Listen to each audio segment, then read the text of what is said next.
May 12, 1945. Camp Swift, Texas.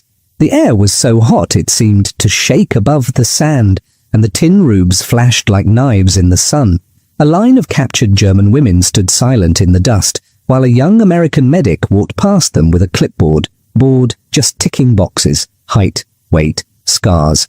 Then he touched one woman's shoulder gently, and she flinched like he had pressed a brand of fire into her skin. Her voice was calm, but her words were not. It burns when you touch it. Under that scar was a secret she had carried across a continent and an ocean, a hidden piece of war that would shock the US soldier who found it and destroy everything they both thought they knew about the enemy. If you want more true World War II stories told like a movie, please subscribe, like this video, and stay with me to hear the full story of the German woman POW, the hidden injury, and the touch that changed both their lives. Germany, early 1945. The Third Reich was falling apart. Town after town shook with artillery. Roads were full of soldiers and civilians moving west, trying to escape the front. In a small village near the Ludendorff Bridge at Remagen, a 23-year-old German woman named Marguerite Hoffmann worked in a signals unit. She was a chemist's daughter from Heidelberg, trained to handle radio messages, not weapons. Her work was supposed to be safe, behind the lines. That was the lie. One cold day in January, American guns began to fire on the area. The air shook with the deep thump of shells. Windows rattled. Dust fell from rafters. Marguerite and other staff ran for a cellar. She felt a hard blow across her back, like someone had hit her with a hot hammer. She stumbled but did not fall. She did not know it yet, but a small fragment from an 88mm shell had punched into her right shoulder blade and stopped near her ribs. Her uniform smoldered. The air smelled of smoke, lime dust, and burned cloth. Later, she would say, "At first, I thought it was only a bruise. Only when I lay down at night, it burned." In the chaos of retreat, there was no time for careful treatment. Field hospitals were overflowing. Infections spread easily where bandages and medicine were short. One German nurse later wrote, "We sometimes had one doctor for hundreds of wounded. We cut away cloth with dirty scissors and prayed." Margaret had seen these places. She had heard rumors that badly wounded women were sent away and never came back. So she made a choice. She hid her wound. As her unit fell back toward the Rhine, she kept her right arm close to her body. The spot under her shoulder blade felt hot, as if a coal was trapped under the skin. Each bump in the road made fire shoot down her side. Still, when someone asked, "Bist du verletzt? Are you hurt?" she always answered no. In March, American infantry reached their village. Tanks clanked in the streets, boots pounded overhead while Margaret and 6 other women hid in a farmhouse cellar. They had been told all their lives that Americans were monsters. One Nazi leaflet said the Yankee will shoot prisoners like dogs. A captured clerk later recalled, "We expected to be lined up and killed. Instead, when they came up with their hands raised, the Americans looked almost uncomfortable." One soldier offered water. Another asked, in broken German, if anyone was wounded. Margaret shook her head. She remembered, "They said the injured would be taken away to other places. I did not want to vanish." The paradox was sharp. She trusted enemy horror stories more than the man holding out a canteen. From that point, her world turned into numbers and lists. The women were sent to a temporary camp, then another. Names were recorded, heights and weights written down. Photographs were taken. They were sorted by jobs, nurses, clerks, farm workers, like items on a shelf. By 1945, around 425,000 German prisoners of war would be shipped to camps in the United States. To move them, the Allies used trains, then Liberty ships. Each Liberty ship could carry more than 2,000 troops or prisoners across the Atlantic at once. Margaret and 14 other women were loaded into a cattle car, straw on the floor, a bucket in the corner. Through the wooden slats, they saw Germany slide away, then France, then the ports. At the harbour, the smell of tar, salt, and diesel filled the air. Chains rattled as cranes lifted crates and vehicles. When the prisoners were marched up the gangplank, some stared at the grey hull of the ship and thought they might never see land again. One POW later wrote, "We did not know if we were going to work or to disappear." The crossing took nearly 2 weeks. The sea was rough. Many were seasick. The holds smelled of vomit, sweat, and fuel oil. Margaret lay on her bunk, cradling her right arm. The skin over the fragment was red and tight. At night, the pain woke her like a burn. She pressed her hand against it and felt heat. Still she stayed silent. When the ship reached New York, the prisoners caught glimpses of the harbor through small openings, tugs hooting, gulls crying, the distant shape of tall buildings. Some saw the Statue of Liberty and laughed bitterly. Freedom, for them, meant barbed wire. Soon they were moved again, into trains heading inland. Guards tried to explain in simple words. Many of the prisoners heard one name repeated, Texas. They had seen pictures of cowboys and deserts in magazines, but nothing more. To them, Texas was as strange as the moon. By that summer, tens of thousands of German POWs would be scattered across camps in that state, working on farms and roads that were not their own. As Margaret's train rolled south, the air grew warmer. Dust came in through the cracks. Her shoulder throbbed with each mile. She pressed it harder against the wooden wall, trying to hide the way she winced. Somewhere ahead waited a camp called Swift, and a young American medic who would not accept her quiet lie. Camp Swift lay on flat land about 20 miles east of Austin. Low scrub trees, red dirt, and long rows of white barracks stretched under a hard blue sky. In summer, the heat pressed down like a hand. Dust got into everything: boots, beds, food. By mid-1945, Texas held about 80,000 German prisoners across more than 70 camps, and Camp Swift alone could hold more than 10,000 soldiers and POWs at one time. In the mornings, the camp woke to the clang of the mess bell and the smell of coffee and bacon fat drifting from the kitchens. On the American side of the wire, men complained about paperwork and drills. On the German side, many prisoners were surprised to find 3 hot meals a day and real mattresses. One POW later said, "We ate better there than in the last winter at home. It was confusing." Corporal Thomas Reed felt confused in another way. He was 26, from Chicago, the son of a pharmacist. He had trained for combat, learned how to fire a rifle, how to move under machine gun fire. Then a training accident shattered his leg. Now a steel rod held the bone together. Instead of Europe, he got sent to Camp Swift to work in medical administration. His days were mostly forms and numbers, height, weight, scars, vaccinations. He checked German men who went to road crews, sawmill details, cotton fields. The paradox stung him. He had prepared to fight Germans with a gun, and now he handed them soap and recorded their blood pressure. The arrival of women changed the pattern. One hot May afternoon, 2 trucks rolled up with 15 German women in faded grey uniforms. Dust swirled around their boots as they climbed down. They stood straight, eyes forward, faces closed. Female U.S. Army personnel, WWII, took charge of them, separate from the men. The women were sent to their own fenced area, their own barracks, their own work in laundry and kitchens. Word spread quickly through the camp. "Frauen, women prisoners," some guards said with surprise. Most POWs were young men. Whole groups of women were rare. Reed watched from the doorway of the medical hut as the new arrivals passed. One of them, slim, with hair tied back and a tired face, held her right arm close to her side. Even in the heat, she seemed to shiver when the truck jolted. The next morning, Reed was told to perform medical checks on the new group. The exam room was a converted barracks, bare floorboards, a few chairs, a metal table, a cabinet of supplies that smelled faintly of alcohol and carbolic. A fan turned slowly overhead, pushing warm air around. Outside, boots thumped, and someone shouted orders in English. The women came in one by one.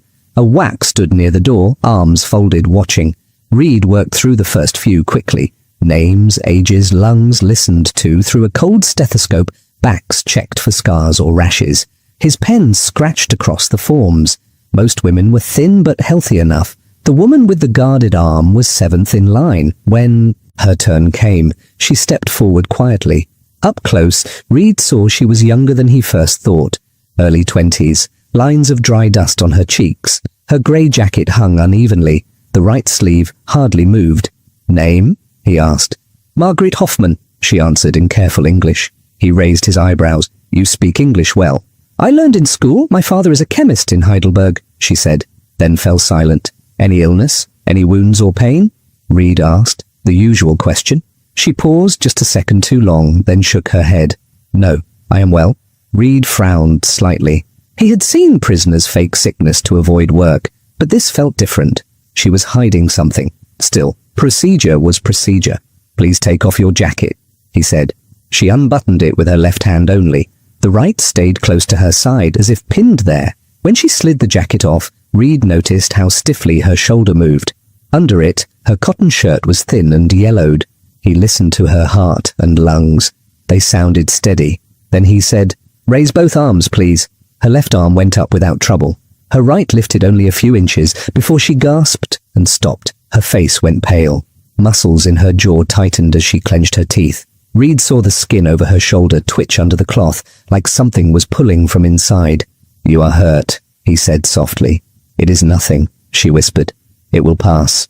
He reached out and placed his fingers lightly on the back of her shoulder, through the shirt. At that small touch, she flinched as if burned. Heat came through the fabric, hotter than the air in the room. She sucked in a sharp breath and closed her eyes. Near the door, the WWII supervisor shifted impatiently. "Corporal, we need to finish this group," she reminded him. Reed let his hand drop, but his mind was now fixed on this puzzle. The camp rulebook said to note injuries and send serious cases to higher care. The prisoner rulebook, unwritten but strong, told Marguerite to stay silent. She stood there, breathing carefully, her right arm back against her chest. "I can't help you if you don't tell me the truth," Reed said quietly. Her eyes met his for a brief moment. There was fear there, but also something like refusal. "Please," she said, "no hospital, no separation." He finished the form with neutral words, but he did not forget her face or the strange heat under his fingers. Later that day, a German prisoner who spoke good English told him, "You must understand, Corporal. We were told your kindness is the first trick. If we accept it, we begin to doubt everything." That evening, Reed looked again at Marguerite's file. Age 23. Captured near Remagen. Occupation. Communications. All facts, no feeling. The paper did not mention the way she had trembled when he touched her shoulder. The next time he spoke with her, with another woman acting as translator, Marguerite finally gave him a few more words about the hidden wound. "It burns," she said, her voice low. "It burns when you touch it." But to find out why, he would have to win something rare in a prison camp. Her trust. Reed could not stop thinking about the heat he had felt under Marguerite's shirt. The next day, he went to his commanding officer and asked for permission to do a closer exam in private. The officer frowned at the extra work, but agreed as long as a WWII stayed in the room and rules were followed. That evening, Margaret was brought to the small medical office. It smelled of rubbing alcohol and old wood. A single bulb buzzed overhead.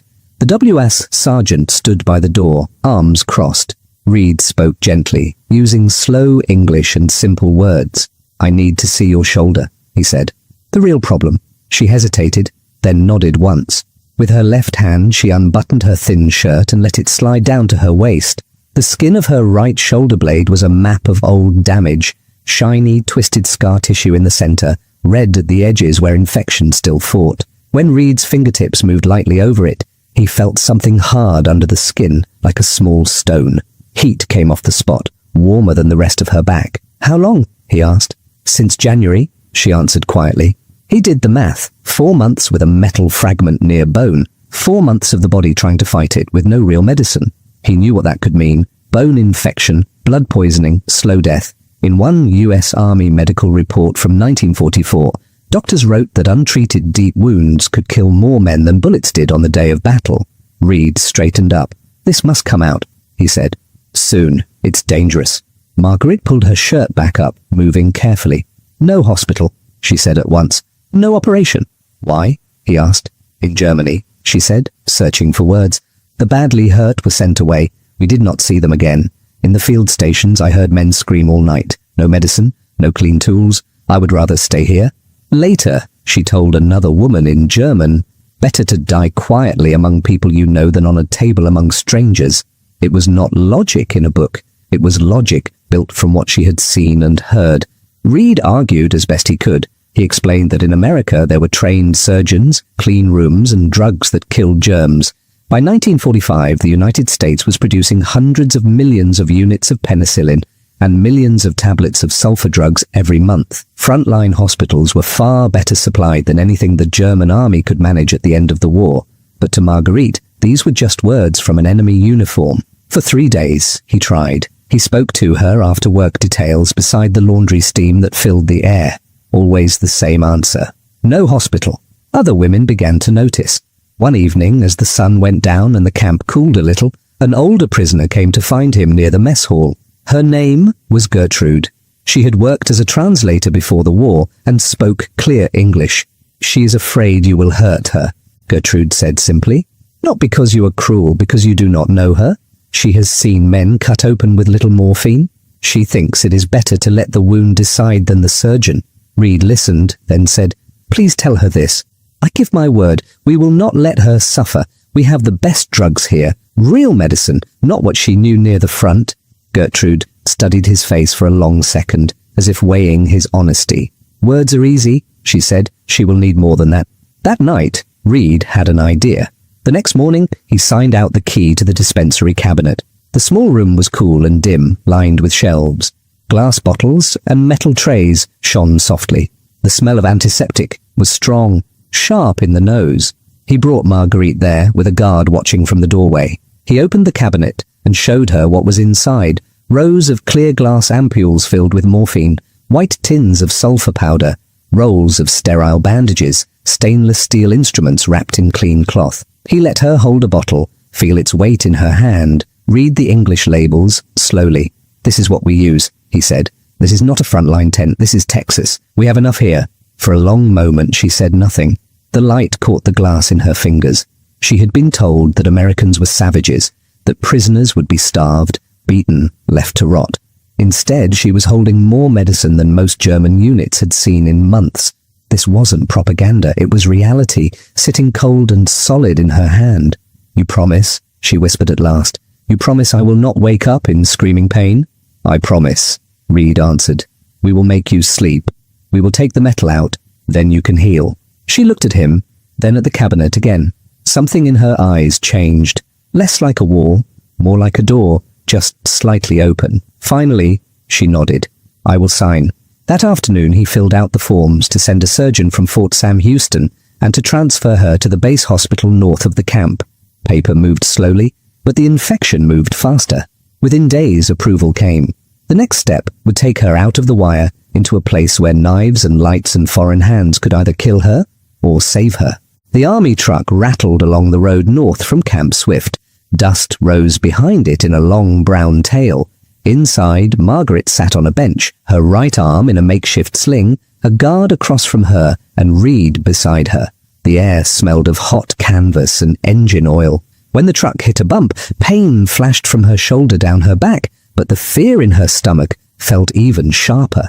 The base hospital sat on the edge of a larger training post. Long, low buildings painted white, screened windows, a small line of trees trying to give shade.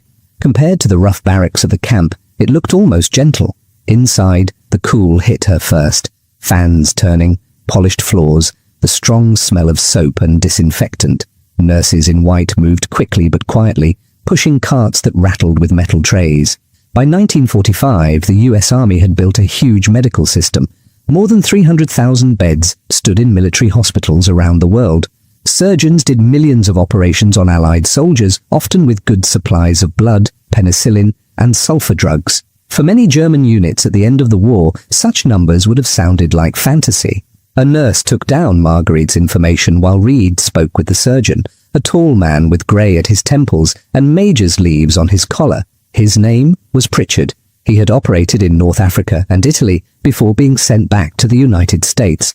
In the exam room, Pritchard ran experienced fingers over the scar on her back, pressing gently. When he found the hard point under the skin, he let out a low whistle. "Shell fragment?" he asked Reed. "That's what she says." "Since January," Reed replied. 4 months. The surgeon shook his head. "It's a wonder she's still walking." To Marguerite he said in slow English, "We will need to go deep. There is infection around the metal. But we can do this." She signed the consent form with her left hand. Her right lay still at her side. That night, she lay awake in a narrow hospital bed. Clean sheets scratched softly against her skin. Somewhere nearby, someone coughed. Footsteps clicked past her door. She thought of the field stations she had seen in Germany. Torn uniforms, dirty bandages, men biting on straps as saws worked. Here, the tools were clean and wrapped. The paradox pressed on her. The enemy she had been taught to fear was about to try to save her life. In the early morning, orderlies came with a rolling stretcher. The wheels hummed over the floor. They lifted her gently. A nurse adjusted the sheet over her. The lights in the corridor were bright. The doors to the operating room stood wide, metal edges shining. Reed was not allowed inside. He sat in the waiting area, where the coffee was bitter and old magazines lay in a messy pile. Every so often, a stretcher squeaked past, or a nurse called out a name. Time seemed thick. He thought about the small hot spot under her skin, about bone and blood, and how easily both could fail. On the table under the operating lights, the air was cold on Margaret's skin. A mask came down over her face. "Breathe deep," someone said. The smell of anesthetic was sharp and sweet. The ceiling blurred, then dissolved. The surgery took nearly 3 hours. Pritchard later explained to Reed that the fragment was lodged between the scapula and the third rib, wrapped in tough scar tissue and pockets of pus. They had to cut carefully, clear away dead flesh, wash the wound again and again with antiseptic, then pack it with sulfur powder and gauze. "Another month," he said, and the infection might have reached the bone. After that, he let the sentence fade. When he came out, still in his green gown, he held a small glass vial. Inside, floating in clear fluid, lay a twisted piece of dark metal about the size of a fingernail. "German 88mm most likely," he said. "Quite a traveller." Reed took the vial. It felt heavier than it looked. He held it up and watched the metal glint. That tiny shard had crossed a village, a country, an ocean, and now sat trapped in 3 inches of glass. Such a small thing, he thought, for so much pain.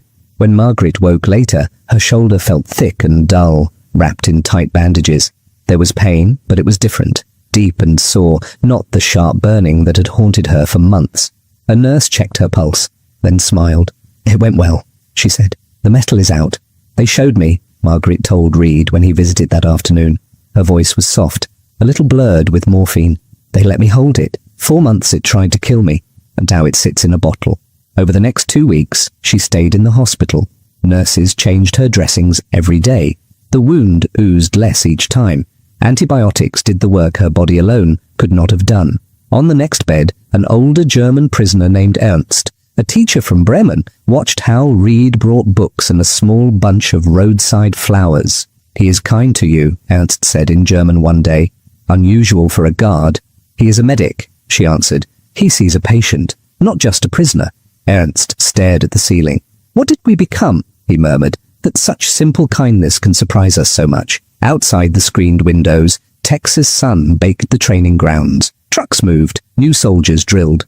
The war in Europe was ending, but the story in this ward was different. An American saving a German, and a German learning that not all she had been told was true.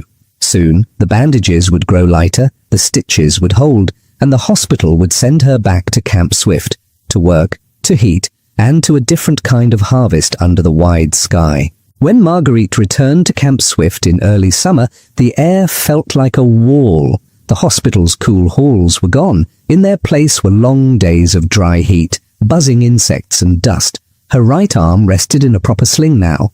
Under the bandages, the wound pulled and itched, but the burning coal of pain was gone. The other women noticed a change before she spoke of it. She smiled more. She joined small jokes in German. Sometimes, while folding laundry in the steamy washhouse, she hummed old songs from before the war. One of them later said, "It was as if a weight had been cut out of her body and her mind at the same time." Reed saw the difference too. At each checkup, he watched her raise her arm a little higher. The scar was ugly, but clean. No more heat, no angry red edge. He marked her progress on simple charts. At the same time, news filtered into the camp. Germany had surrendered in May. Radios spoke of occupation zones, trials, and rebuilding. The war that had thrown them together was ending, but their strange, shared time was not over yet. That August, the women's routine changed again. Texas cotton was ready. White bowls covered fields that seemed to go on forever. In 1945, American farmers harvested millions of acres of cotton, and in Texas alone, more than 5 million acres were planted. With so many men still in uniform, farmers lacked hands. Prisoners filled the gap. Buses and trucks carried German POWs from the camp to the fields at dawn. Men and women together, watched by a few guards with rifles slung over their shoulders, climbed down into the dust. The sun was already warm. By midday it would be hard to breathe. Each prisoner was given a long sack and a simple instruction, spoken in English and signs. Pick. The work was rough on skin. Cotton feels soft when woven, but the plant's dry bracts are sharp. Fingers bled, backs ached. The air smelled of soil and sweat, and the faint green scent of crushed leaves. Guards walked the rows, calling out for water breaks. From time to time, a truck came with barrels of cold water and tin cups. For many prisoners, it was the hardest labor they had done in months, but also the most familiar. One recalled, "We were back in fields like at home, only the sky was different." Margaret's shoulder complained at first. Every reach pulled at the healing muscles. She worked slowly, using her left hand more, testing how far she could stretch the right.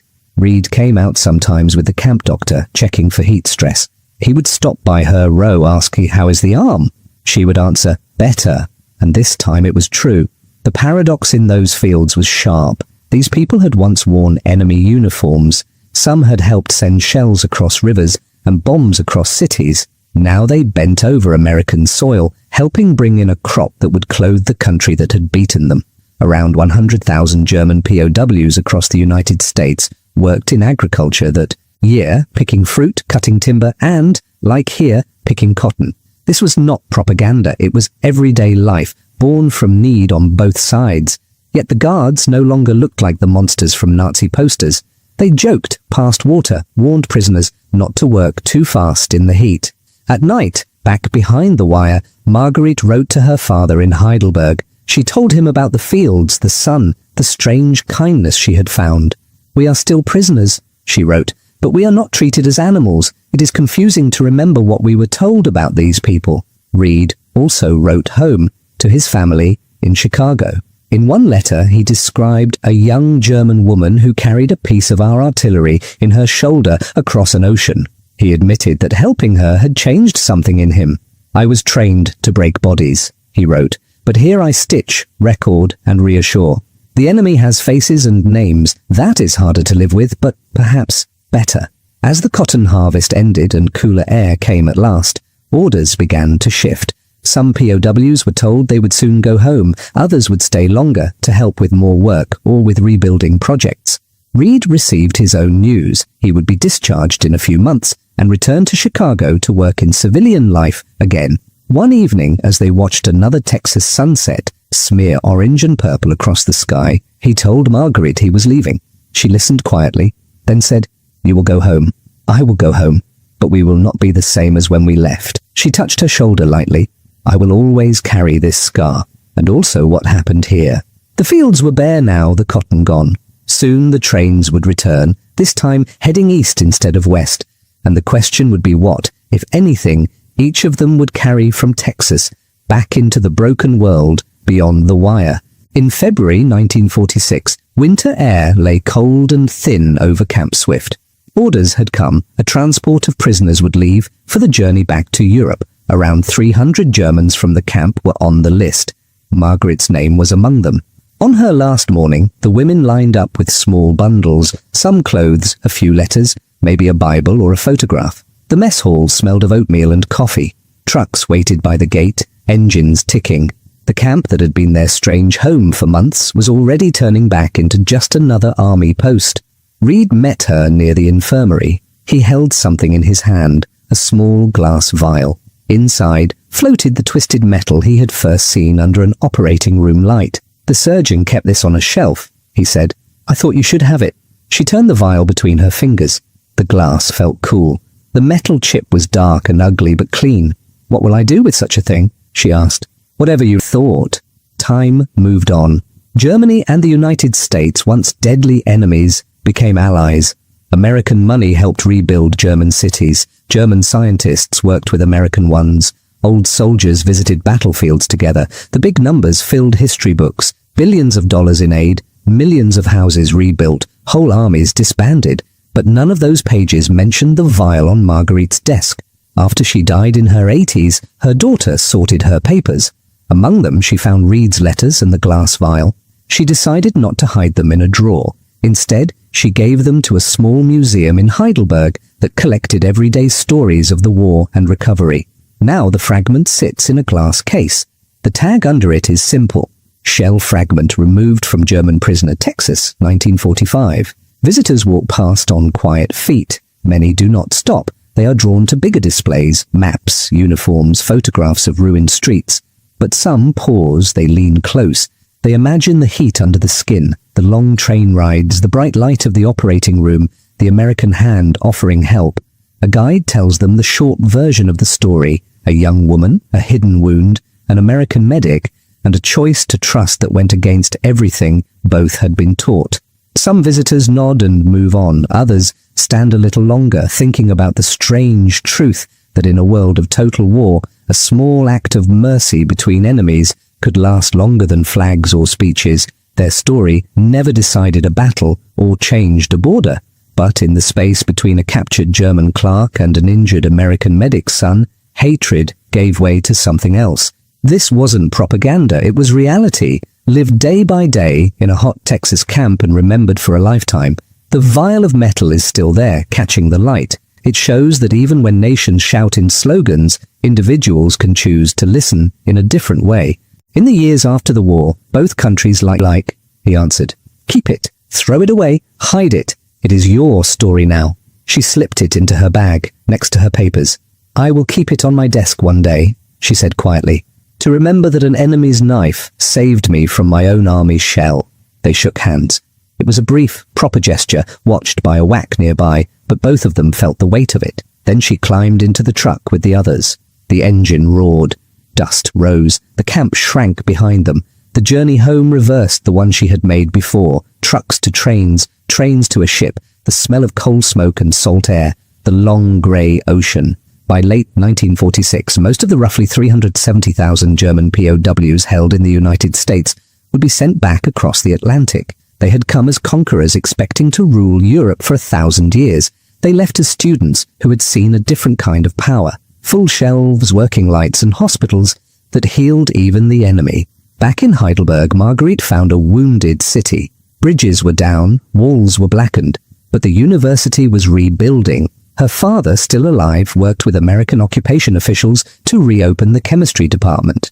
With help from new programs and old contacts, she returned to her studies. In one later letter to Reed, she wrote, "It seemed right that I work on medicines. After all, I am only here because someone had enough medicine to spare some for a prisoner." By the early 1950s, West German factories were making millions of doses of antibiotics each year. New drugs that had first spread on Allied ships and in field hospitals now flowed from German labs too. At one of those lab benches stood a woman with a white coat and a scar on her shoulder. On her desk sat a small glass vial with a dark chip of metal inside. In 1952, she sent Reed a photograph of herself outside a rebuilt university building, degree in hand. Her note was short. "Dear Thomas, I thought you would want to know I finished. I still have the fragment. It reminds me that even very small pieces of metal and very small mercies can change the line of a whole life." Reed, back in Chicago, read the letter behind the counter of the pharmacy he now owned. The store smelled of chalk, alcohol, and paper. Shelves held rows of pills and powders. He showed the photo to his wife, then put the letter carefully into a box with others. Years later, he told his grandchildren, "When you hear about the war, remember not only tanks and bombs, remember also a woman with metal in her shoulder and how we learned that the enemy was not always who we to tell clear stories. Good versus evil, victory versus defeat, freedom versus tyranny. Those stories were not all lies, but they were not the whole truth either. The truth also lived in small, quiet places, in a camp clinic in Texas, in a hospital ward, in a glass vial on a desk in Heidelberg. Marguerite and Thomas never changed the course of armies, but they did something harder. They let reality break through the pictures in their heads. She learned that the monsters could also be nurses and medics. He learned that the enemy could be a tired young woman who simply wanted to live. In the end, the strongest weapon in that war was not metal at all, but the choice to see another person clearly.